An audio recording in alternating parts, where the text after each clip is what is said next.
नमस्कार साथियों, कैसे हैं आप सभी। उम्मीद करते हैं कि आप स्वस्थ होंगे, सुरक्षित होंगे और सुखी होंगे। जैसा कि हम अपने विचारों को और अपनी समझ की जो एक स्तर है उसको बढ़ाने के लिए जितने हमारे चिंतक हुए हैं भारत में, भारत से बाहर, हम उन सब के बारे में चर्चा करते हैं। उनकी बताई हुई नीति को, उनके बताए हुए विचारों को हम समझते हैं, जानने का प्रयास करते हैं, क्योंकि एक अच्छा विचार ही आपके जीवन में परिवर्तन ला सकता है। और परिवर्तन चूंकि हर समय हो रहा है, तो हमें इसका हिस्सा बनना है और उसी के साथ जीवन को आगे बढ़ाना है, आगे ले जाना है। तो उसी श्रृंखला में आज हम चाणक्य के कुछ और नीतियों को जानेंगे, समझने का प्रयास करेंगे और जो भी सीखेंगे उसको इस पर्पज से तैयार करेंगे कि हमें वो बात याद रहे, क्योंकि जब भी जरूरत पड़े तो हम उसको अपने जीवन में उतार सकें, अप्लाई कर सकें। इसी उम्मीद के साथ आज हम कुछ और विचारों पर चर्चा करते हैं और देखते हैं कि चाणक्य ने अपने बताए हुए बातों से हमें अपने जीवन में आने वाले सारे बाधाओं को, समस्याओं को हल करने का प्रयास कैसे किया है। वो कहते हैं, विद्या मित्रम प्रवासेषु भार्या मित्रम गृहेषु च व्याधितशोधम मित्रम धर्मो मित्रम मृतस्य च।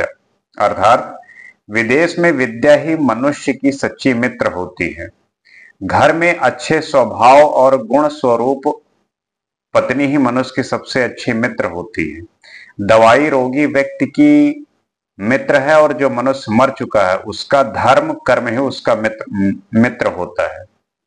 यहाँ पे मित्र की परिभाषा बताई गई है कि किस स्थिति में और किस अवस्था में किसी का कोई मित्र हो सकता है। जैसे वो कहते हैं कि विद्वान व्यक्ति के संबंध में कहा गया है कि वो जहां भी जाता है उसका सम्मान होता है। इसलिए कहा गया है कि विदेशों में भी विद्या ही मनुष्य की सबसे बड़ी मित्र होती है। विद्या से बढ़कर कुछ नहीं है, ज्ञान से बढ़कर कुछ नहीं है, क्योंकि ज्ञान ही आपको किसी भी स्थिति में वो सम्मान दिलाएगी, वो आपको आदर दिलाएगी, सत्कार, हर तरीके का जो आपको चाहिए होता है किसी भी देश में, किसी भी जगह पे, वो आपका जो ज्ञान है, आपकी जो समझ है, वो आपको हमेशा आपको वो दिलाएगी जो आपके अविद्या की स्थिति में, आपके अवगुण की स्थिति में, आपके ना समझदारी में उससे वंचित होते हैं और आपको प्राप्त नहीं होता, जिसकी वजह से आपको कष्ट होता है। आगे कहते हैं कि इसलिए घर में सती साध्वी पत्नी मनुष्य की सबसे बड़ी मित्र मानी जाती है, क्योंकि सती साध्वी पत्नी के कारण ही पति और परिवार का मान सम्मान बढ़ता है। यहाँ पे दोनों तरीके से है। जैसे ये उस समय की बात है जब पुरुष काम पे जाते थे और वो घर वापस आते थे, लेकिन आज के समय में जो चीजें बदली है उसके हिसाब से चाहे पति हो चाहे पत्नी हो, अगर वो सती साध्वी है, कहने का मतलब कि उनमें ट्रस्ट अच्छा है और एक दूसरे को समझते हैं, तो वो रिश्ता अच्छा चलता है। और जब रिश्ता अच्छा होता है तो परिवार का माहौल, बच्चों पे असर, हर तरीके का जो वातावरण है वो सुखद होता है और बड़ा ही आनंदमय होता है। रोगी व्यक्ति यदि दवा नहीं खाता तो उसका रोग कैसे ठीक होगा, इसलिए रोगी के लिए दवाई ही उसकी सबसे सच्चा मित्र मानी गई है। जो व्यक्ति मर चुका है उसका सबसे बड़ा मित्र उसका धर्म कर्म होता है। अगर आप बीमार हैं तो आपका जो मित्र है वो सिर्फ और सिर्फ दवाई होगी। दवाई के साथ साथ अगर आप ध्यान करें, योग करें और इन सब से आपको ज्यादा जल्दी आराम मिलेगा। लेकिन एक साधारणतया अगर आप बीमार हैं तो आपको आपका जो मित्र है वो दवाई है, आपको दवाई ही ठीक कर सकती है। वैसे ही जब कोई व्यक्ति की मृत्यु हो जाती है तो उसके पश्चात उसके किए गए कर्म ही उसको याद दिलाते हैं। लोग उसको याद करके बातें करते हैं, क्योंकि अगर आपके कर्म अच्छे होंगे, आपने काम अगर अच्छे किए होंगे, इस समाज के लिए आपने कुछ कल्याण किया होगा, तो लोग आपके बारे में अच्छी बातें करेंगे और करेंगे तभी करेंगे, नहीं तो कोई बात करता भी नहीं।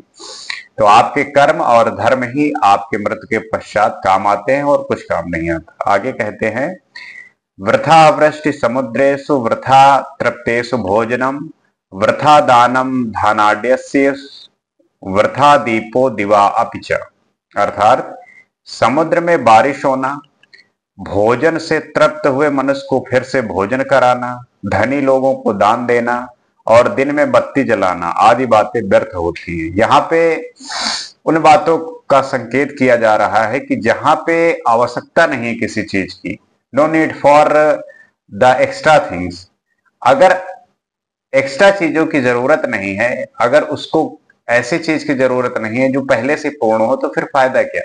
जैसे कहते हैं कि समुद्र में बारिश का होना, क्या जरूरत है। अगर कोई व्यक्ति खाना खा चुका है, पेट भरा हुआ है, उसको भोजन कराना क्या मतलब है। और अगर कोई व्यक्ति धनी है तो उसको दान देना व्यर्थ है और दिन में बत्ती जलाना व्यर्थ है। तो ये सब ऐसी बातें हैं कि आप जो पहले से पूर्ण है उसको पूर्ण करने की कोशिश करोगे तो आपको कुछ मिलेगा नहीं। तात्पर्य यह है कि जो अपूर्ण है, जिसके पास कमी है, आप उसको जो है देने का प्रयास करें, ना कि जो पूर्ण है। This is the right way to fulfil his और हर डिजायर, और जो भी आप कह लीजिए उसकी जो भी जरूरत है, अगर वो अपूर्ण है, अगर पूरा नहीं है, then you can help, otherwise you don't need to be so, आपको इतना परेशान होने की जरूरत नहीं है कि उसको आप उसके पार जाके चीजें करें। अगर किसी की कोई जरूरत पूरी है तो फिर उसको देने की कोई ऐसी जरूरत नहीं होनी चाहिए। आप उसको दान दे सकते हैं, आप उसकी हेल्प कर सकते हैं जिसको ज्यादा नीड है, और यही एक व्यक्ति का कर्तव्य होना चाहिए, क्योंकि जो लोग वंचित हैं उन्हें ही आगे लाने का और उन्हें ही आगे बढ़ाने का प्रयास करना चाहिए। आगे कहते हैं, ना अस्ति मेघ समम तोयम, ना अस्ति चात्म समम बलम, ना अस्ति चक्षु समम तेजो, ना अस्ति धान्य समम प्रियम। अर्थात बादल के जल जैसा दूसरा कोई जल शुद्ध नहीं होता, आत्मबल के समान दूसरा कोई बल नहीं, नेत्र ज्योति के समान दूसरी कोई ज्योति नहीं, और अन्न के समान दूसरा कोई प्रिय पदार्थ नहीं। यहाँ पे किसी भी चीज की शुद्धता, जैसे कि मेघ के जल को सबसे अधिक पवित्र इसलिए माना जाता है कि वह स्वास्थ्यवर्धक होता है। यहाँ पे जो बारिश होती है, कहा जाता है कि वो सबसे शुद्ध जल का जो एक स्वरूप होता है वो होता है, इसलिए जो बारिश का जल है वो सबसे प्योर शुद्ध माना जाता है। जिस व्यक्ति में आत्मा का बल है, अर्थात जिसमें हिम्मत है, उसे किसी और बल की आवश्यकता नहीं होती, क्योंकि आत्मबल शरीर और इंद्रियों के बल से भी बढ़कर होता है। हमेशा इस बात का जो है जोर दिया जाता है कि आपका आत्मबल, सेल्फ कॉन्फिडेंस, इनर पावर पे काम करना चाहिए, क्योंकि आपका जो शरीर है, आपका जो मन है, आपकी जो इंद्रियां हैं वो शिथिल हो सकती हैं, वो कमजोर हो सकती हैं, लेकिन जो आपका आत्मबल है, जो इनर वॉइस है, जो आपका एक अंदर का जो मेंटल स्टेटस है, माइंडसेट है, वो आपका अगर स्ट्रांग है तो फिर उससे बड़ा ताकत किसी भी चीज में नहीं है। तो इस पे आपको ध्यान देने की जरूरत है और करने की जरूरत है। चाणक्य ने नेत्र की ज्योति को सबसे अधिक उपयोगी माना है। बात ठीक ही है, क्योंकि नेत्र की ज्योति के बिना मनुष्य के लिए सारा संसार अंधकारमय है।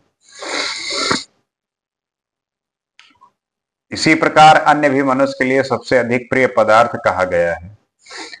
तो ये जो आप देख रहे हैं, अगर आप कुछ क्षणों के लिए देखना आपके आंखों से बंद हो जाए, तब आप ऐसा महसूस करेंगे कि इससे बड़ा दुख क्या हो सकता है। तो जो ज्योति है वो सबसे बड़ी आपकी आंखें हैं। आंख से बड़ी कोई भी ज्योति नहीं है, आंख से बड़ी कोई भी रोशनी नहीं है, क्योंकि इसी से आप सब कुछ देखते हैं। तो आपको इसका ध्यान रखना है। अब हमें देख लीजिए, हमारा तो जेनेटिक ही है, ऐसे ही इस समय पे बहुत सारे ऐसे लोग हैं जो चश्मा लगाते हैं या जिनकी आंखें कमजोर हैं। तो उनको हमेशा इस बात से अवेयर रहना चाहिए कि हम इसका कैसे ध्यान रख सकते हैं, ऐसी कोई भी चीजें नहीं करनी जिससे आपको आपके द्वारा किए हुए कृत्य से इनको नुकसान झेलना पड़े। तो आपको इस बात का ध्यान रखना है। मनुष्य अन्य 56 प्रकार के भोजन करता रहे, परंतु उसमें यदि अन्न का अंश नहीं है तो उससे उसकी तृप्ति नहीं होती। इसलिए अन्न को मनुष्य के लिए सबसे अधिक प्रिय पदार्थ कहा गया है।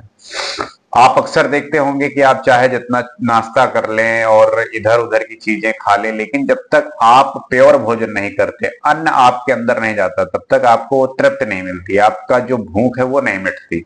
आप अक्सर देखते होंगे, कहते हैं भैया खाना तो हम सब खा ली ना, लेकिन अबे मतलब कि चीजें तो हम बहुत खावा पिया नाश्ता पानी, लेकिन मतलब अबे पेट नहीं भरेगा। तो पेट जौन भरेगा आपका वो आपके अन्न से होगा, जो आप खाना खाते हैं वो। So you should be always conscious about your food, your diet.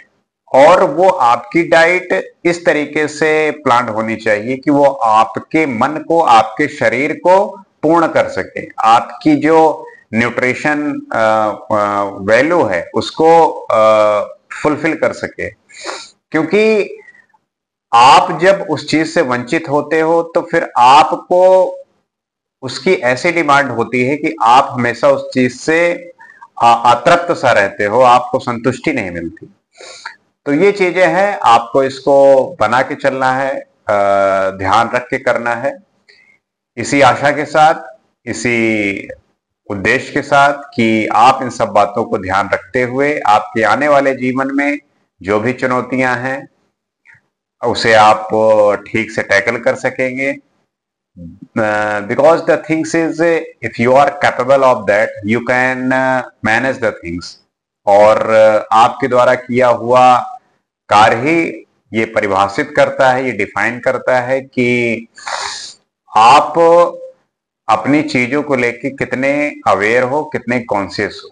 क्योंकि यही आपके आने वाले समय को और जो आपका प्रेजेंट है, फ्यूचर है, वो इसी पे टिका हुआ है कि आप क्या सोचते हो, आपका विचार क्या है। इसी आशा के साथ नेक्स्ट एपिसोड में हम आपसे फिर कुछ बातें करेंगे। आज के लिए इतना ही। नमस्कार।